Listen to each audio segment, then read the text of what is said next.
귀하신 여러분 인사드립니다. 귀하신 여러분 가정에 기쁨과 행복이 가득하고 하시는 일 모두 만사형통하시길 진심으로 기원드립니다. 지금 제가 드리는 말씀은 지극히 평범한 저의 개인적 소견입니다.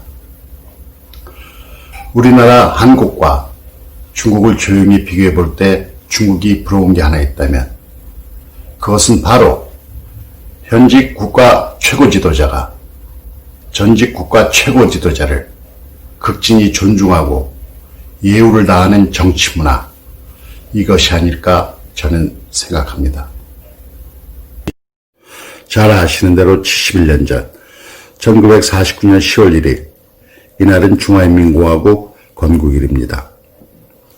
그때부터 중국은 1세대 지도자 마오쩌둥, 2세대 지도자 덩샤오핑, 3세대 지도자 장쩌민, 4세대 지도자 후진타오, 그리고 현재 5세대 국가 최고 지도자인 시진핑 주석에 이르기까지 모두 5명의 국가 최고 지도자가 있습니다.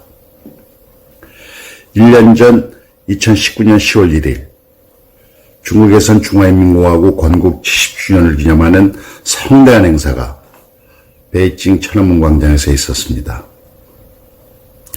이날 제일 처음 등장하는 건 물론 중국 국기입니다만 그 뒤를 이어 중화인민공화국 1세대 지도자인 마오쩌둥의 대형 초상화가 등장합니다. 바로 그 뒤 2세대 지도자인 덩샤오핑, 그 뒤론 3세대 지도자인 장쩌민, 그 뒤론 4세대 지도자인 후진타오, 그리고 맨 마지막으로 현 5세대 지도자인 시진핑, 국가 최고 지도자의 대형 초상화가 등장하는 것을 보실 수 있습니다. 물론 각 지도자의 재임 시 통치 이념도 함께 나란히 등장합니다. 장쩌민과 후진타오, 시진핑 모두 자신의 대형 초상화가 등장할 때 빙긋이 웃거나 손을 흔들어 화답하는 것도 보실 수 있습니다. 참고로 중국 각 지도자의 주요 통치 이념을 간단히 살펴보겠습니다. 마오쩌둥, 그는 1893년 12월 26일 후난성에서 가난한 농부의 아들로 태어나 오늘날 중화인민공화국의 국부로 숭상되고 있습니다. 부유한 자본주의보다는 가난한 사회주의가 좋다며 중국 공산당을 이끌고 오늘날 중국식 사회주의 중화인민공화국을 건국한 인물입니다.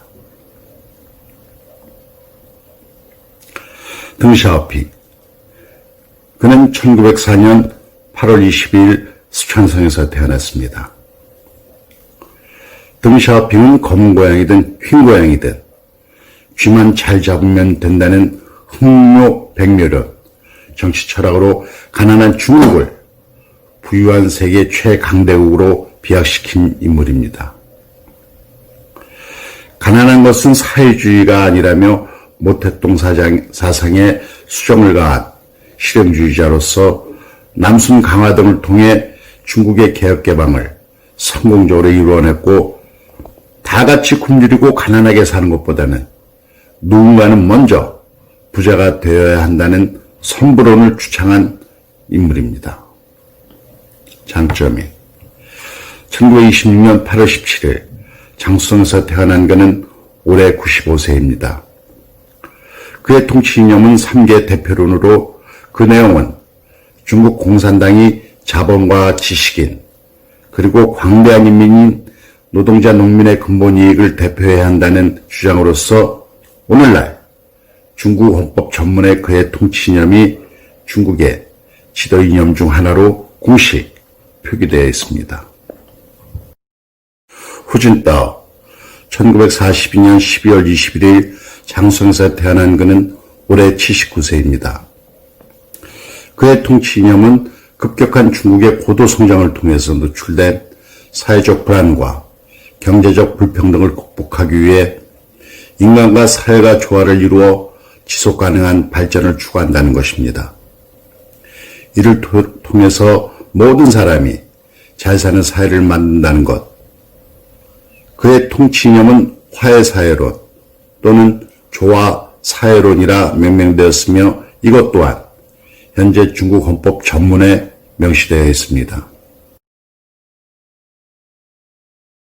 시진핑 1953년 6월 15일 베이징에서 태어난 그는 올해 67세입니다. 박근혜 전 대통령과 친했던 시진핑 주석은 문재인 대통령과도 나이가 동갑입니다. 그의 통치 이념은 중화민족의 위대한 부흥이라는 중국의 꿈, 중국몽을 실현하자는 것입니다. 그의 통치 이론인 신시대 중국 특색 사회주의 사상 또한 현재 중국 헌법 전문에 명시되어 있습니다.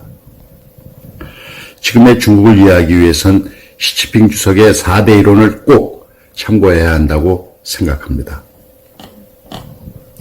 그런데 5번의 중국 국가 최고 지도자들은 중국을 오늘날 세계 최강대국으로 만든 혁혁한 공적이 있습니다만 반면에 그에 못지않은 커다란 정치적 과오도 있습니다. 첫 번째 마오쩌둥은 중화인민공화국의 국부로 숭배는 되고 있습니다만 대약진운동과 문화대혁명 그리고 홍위병 사건 등은 그의 최대 정치적 실책으로 평가받고 있습니다. 두 번째 덩샤오핑도 프랑스 파리 유학 후 중국의 개혁 개방을 이룬 위대한 지도자로 추앙은 받고 있습니다만 그 또한 1989년 6월 4일 천안문 사건으로부터 자유롭지 못한 과오가 있습니다. 그리고 세 번째 장점인 네 번째 후진타오 그리고 시진핑형 중국 최고 지도자에게도 커다란 업적에 못지않은 많은 정치적 과오도 있습니다. 그런데 중국이 우리나라와 다른 점은 현직 국가 최고 지도자가 퇴임한 전직 국가 최고 지도자를 비난하기는커녕 생전은 물론 사후일지라도 전직 국가 원수를 극진히 존중하고 예우를 다한다는 점이 우리나라와 다른 것 같습니다. 저는 중국의 이런 정치 문화를 좋아합니다. 우리나라의 경우는 잘 아심으로 굳이 세세하게 말씀드리진 않겠습니다. 대한민국 대통령은 거의 모든 분이 퇴임하신 후엔 국민적 존경은 고사하고 자신이나 가족의 문제로 만명을 가거나 유명을 달리하고 또는 감옥에 갇혀 수년을 고생하는 등 불행한 말년을 보내고 있는 것이 숨길 수 없는 한국적 현실입니다. 저는 이런 좋지 않은 정치 문화는 꼭 바뀌어야 한다고 생각합니다. 오바마 대통령의 영부인 미셸 오바마가 전직 부시 대통령을 따뜻하게 포옹하고 현직 대통령인 오바마가 전직 부시 대통령 사진을 찍어주는 모습이 참으로 부럽습니다. 우리나라에도 전현직 대통령이 서로 존중하며 퇴임 후 국민적 사랑을 받는 아름다운 정치 문화가 정착되길 간절히 염원합니다. 끝으로 귀하신 여러분 가정에 기쁨과 행복이 가득하시길 진심으로 기원드립니다. 고맙습니다.